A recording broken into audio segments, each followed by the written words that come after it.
Like that's all they have to go off of, but we have a perfect opportunity to set that bar, not just for ourselves, but for the construction industry. I think too, where I saw the biggest difference is speaking to the emotions, right? The emotions of the homeowner. That's why it's called, if you look at the document, it's called the emotional homeowner roller coaster. And because typically you're dealing with a husband and a wife, and typically one of those is screaming at the other one, and then the one calls you, right? So if you can speak to both of them, so the husband typically, I'm stereotyping to some degree, but is all about the timeline and the Gantt chart, and here's what happens, and here's what happens.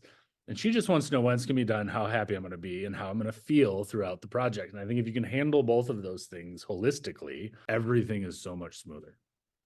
Yeah, and so for our long-term listeners, if this is your first time tuning in, this is the first time you're gonna hear me say this, but I say it all the time, and I'm so glad to hear you say it's all emotions because that's what it is. Like every interaction we have with somebody, especially when they're upset or having a problem, like it's just an emotion they're feeling. And we have to figure out what that is, what's the root cause of it, and work through it. Like that's our job is to understand those emotions and get our customers through that process, no matter what it is. Like we can't take it personal. Chances are something happened, and we can't take it as a personal attack. We just have to take it as this is the emotions they're currently feeling. How can I fix this situation? And then how can I create an environment where my customers never have that emotional feeling ever again?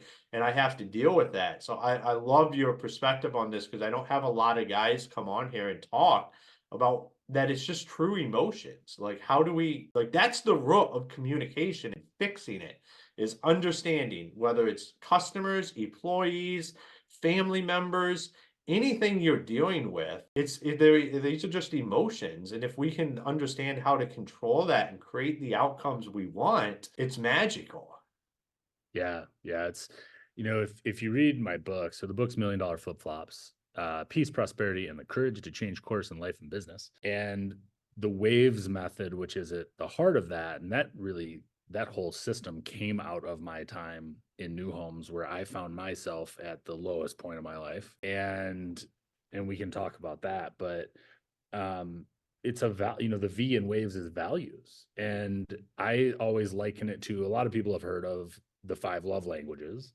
And that is true for anybody. That's true for your project managers, that's true for your accountant, that's true it's true for any relationship you have. And to briefly summarize, but if Ron's love language is gifts and mine is acts of service, I'm going to keep doing all of these acts of service for Ron, and I won't figure out why Ron isn't happy. It's because he just wants a trinket, And when you understand that about your customer and you understand that about your employees, and you just take one step back and look at it more globally, every interaction is better. And you're 100% right that think about, certainly in custom builds, a lot of my projects were 18 to 24 months long. We were doing big, complicated, historic projects in Charlotte.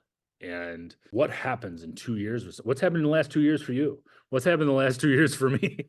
You're going through deaths and divorces and births and sickness, and life is happening to these people while they're waiting on you, quote unquote, to finish their house. So yeah, you can't take it personally, but that's one of those things. It's simple, not easy, right?